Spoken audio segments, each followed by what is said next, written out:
As global tensions rise, the U.S. is using millions of taxpayer dollars to arm a country it doesn't even formally recognize. The U.S. has a long-standing unofficial relationship with Taiwan and is now launching itself into deeper odds with China by sending grant money to the island through the Foreign Military Finance Program. This program allows the U.S. to send billions in military aid all around the world, but usually only to countries recognized by the United Nations. This $80 million in aid to Taiwan was just a first installment that could swell to over $500 million. And this move signals a reshaped alliance after decades of isolation in the Taiwan Strait, but it could have catastrophic impacts on global relations with China. So let's bring in now Senior Fellow at Defense Priorities and host of Daniel Davis Deep Dive on YouTube. We are talking about retired Lieutenant Colonel Daniel Davis. Colonel, great to see you as always. So for the first time now in 40 years, America using its own money to send weapons to a place, again, it doesn't officially recognize. Talk about why the administration is choosing to do this and the significance of this type of move. You know, part of me wonders if this is not done in the attempts to sort of slide it under the radar, where people are so paying attention to Israel and Hamas and Ukraine and Russia, because that's got all the news about the $106 billion that President Biden wants to send. But this is money that's going directly to Taiwan. Taiwan is one of the richest countries in Asia. They have money. They don't need to be getting free money from the United States. If anything, they can certainly buy our weapons, as has been the case for a long time, and they are responsible for their national security.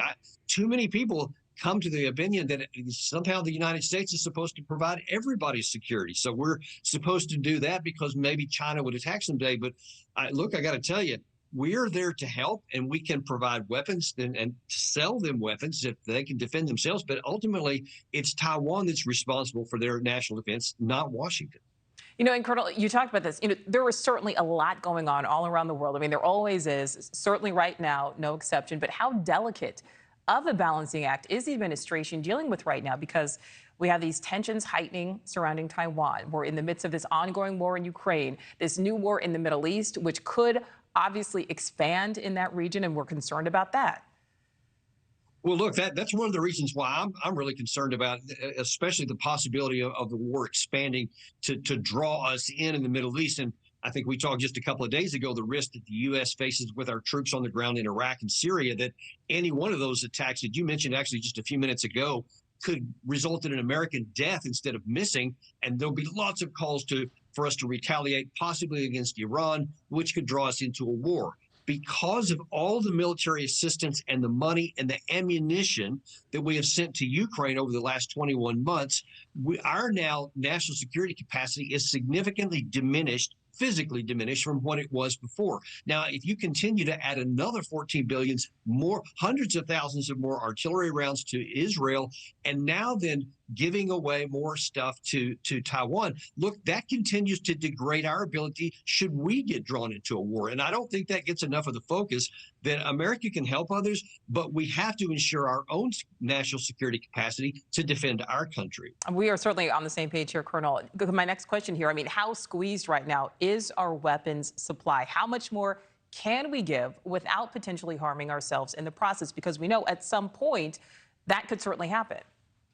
Well, you know, I remember at the last spring, I believe it was, before the Ukraine had launched their summer offensive, that you had Pentagon officials, and I'm talking like three-star generals, said, hey, we're getting dangerously low on any kind of spare capacity, however you want to define it, of ammunition and weapon systems that we've been given. So if we were getting to the alarming state then, just imagine what it is today.